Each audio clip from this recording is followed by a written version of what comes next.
sentiment d'un devoir accompli.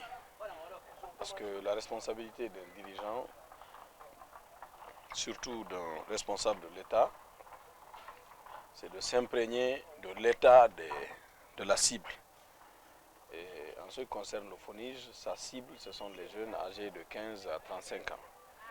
Donc venir jusqu'à Tougué, rentrer dans les quartiers, aller rencontrer les jeunes, voir combien de fois ils sont dans l'extrême pauvreté et discuter avec eux de leur désespoir, de leur douleur, de leur souffrance, mais également de leurs espoirs, et voir des pistes de solutions avec eux de façon inclusive, tout en leur rendant responsable de leur destin. C'est un plaisir et c'est ce que j'aime faire depuis toute ma vie. Lorsque vous écoutez vraiment les jeunes, il y a un effet transfert en vous-même. Parce que nous tombons quelquefois dans l'émotion. Nous écoutons et nous nous rendons compte de l'ampleur de la tâche à accomplir. Mais nous venons de la base. Nous venons des villages.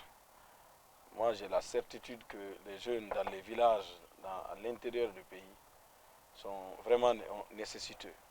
Ils ont besoin d'être accompagnés techniquement et financièrement. Mais également, ils ont besoin d'être sensibilisés sur le fait qu'ils doivent jouer leur rôle dans la construction de la nation.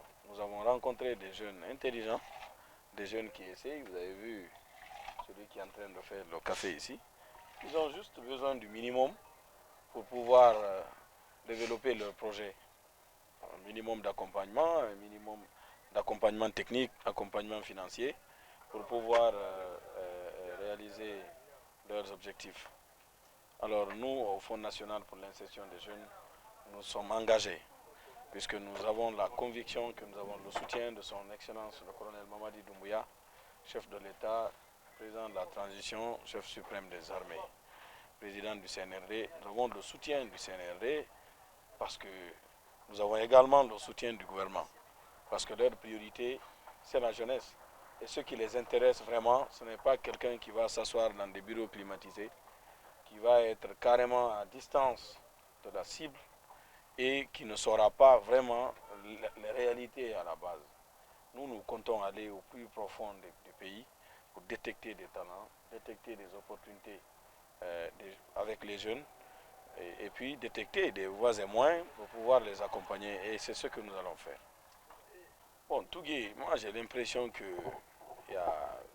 tout est à faire ici. Il y a un problème même d'infrastructure, carrément. Le problème le plus sérieux ici, c'est qu'il y a un problème de vision pour les jeunes. Les problèmes de Tougué sont divers et variés, comme d'autres d'ailleurs dans d'autres localités. Mais comme nous parlons de Tougué aujourd'hui, nous ne pouvons pas continuer sur ce terrain-là. Il faut collaborer avec l'État. Il ne faut pas que Tougué s'éternise dans la négation. Il faut que les fils et filles de Tougué se mobilisent, se rassemblent. Ce n'est pas parce qu'on a construit pour nos papas et nos mamans que nous laissons le centre. Hein? Notre ville, c'est Tougué Centre. Et c'est ici que nos symboles se retrouvent. C'est ici que tout le monde doit renforcer. Et c'est ici qu'il faut envoyer l'État. Parce que l'État doit être présent.